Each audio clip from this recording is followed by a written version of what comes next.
A man on a deserted island found a thick fiber optic cable with one end leading deep into the sea. He was shocked, but that wasn't all. The other end went into the jungle. Curious, the man followed the cable to see where it led a short way into the jungle. He made an incredible discovery. A thin wire was stretched taut, right across the middle of the path. It was obvious this was a deliberately set trap, but on a deserted island, who would ever set a trap this big? Worried, the man carefully lifted his foot, trying to steady his body. He thought that once he'd crossed the wire, everything would be fine, but as he straightened himself, he heard a sharp click. Before he could understand, a trap ensnared him, leaving him hanging upside down. He slammed into a tree, and a sharp branch pierced his thigh, making him cry out. Later, gritting his teeth, he sat up and pulled the branch from his thigh, but the agony made him pass out. At nightfall, he slowly regained consciousness.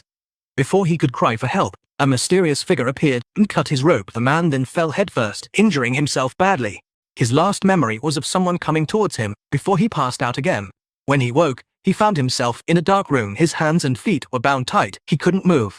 A woman's voice was constantly in his ears. Unable to understand, he simply said he knew nothing. This infuriated the woman, and she gave him an electric shock. The shock left his whole body numb. In a panic, he explained that he was a survivor of a plane crash, searching for a rescue signal sent 16 years ago. When he came round, the woman was calm and started to talk. She told him she was incredibly upset over a broken music box. To make her happy, he offered to fix the box, but the woman didn't like his offer. She immediately got up and brought a syringe. She sharpened a needle with sandpaper, filled it with a strange medicine, and then injected it into her skin. A short while later, the man woke up suddenly. He was completely panicked. The woman apologized at once, saying she meant no harm. She just wanted to move him so he could easily fix the music box. The man calmed down, certain she had no ill intentions. However, many questions still remained before he could fix the box. Perhaps because she'd met someone after so long, the woman was very keen to talk, so she started telling her story. She was part of a research team. On a mission at sea, their ship was caught in a storm, hit a rock, and washed ashore here. With her ship wrecked, she was stranded on the island, always sending rescue signals. Hearing this brought back a terrible memory. She looked frightened and said that there was a place on the island called Black Rock, where some people lived who had been affected by a virus. The man asked her if she had seen them with her own eyes. The woman hadn't seen them, but sometimes heard their voices. The man understood. He thought she was mentally disturbed from being alone on the island for so long, and was hallucinating, so he asked no more questions and got to work fixing the music box.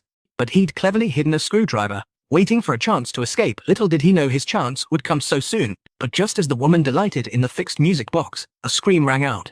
The moment the woman left, he unlocked his chains with a hidden screwdriver. He grabbed the room map, vital documents and a gun, fleeing into the jungle. But soon after, the woman realized he had escaped. She grabbed her gun and immediately set off in pursuit. As soon as the woman caught him, the man slipped in, but the woman didn't lower her gun. She slowly raised it instead. The man realized the gun wasn't loaded, which explained why she was so calm. He felt she had just been playing a game. He'd thought to kill her, but she wouldn't harm him. She explained she was very lonely, having lived on the island for 16 years, with no one to talk to. Seeing this, the man offered to take the woman back to camp. She didn't answer, but gently started to touch the man's face. Then she seemed to have decided and stood up to leave. As she left, she gave him some advice. This confused the man. So he asked her why. Then, he suddenly remembered something. Ignoring his wound, he sprinted to the camp.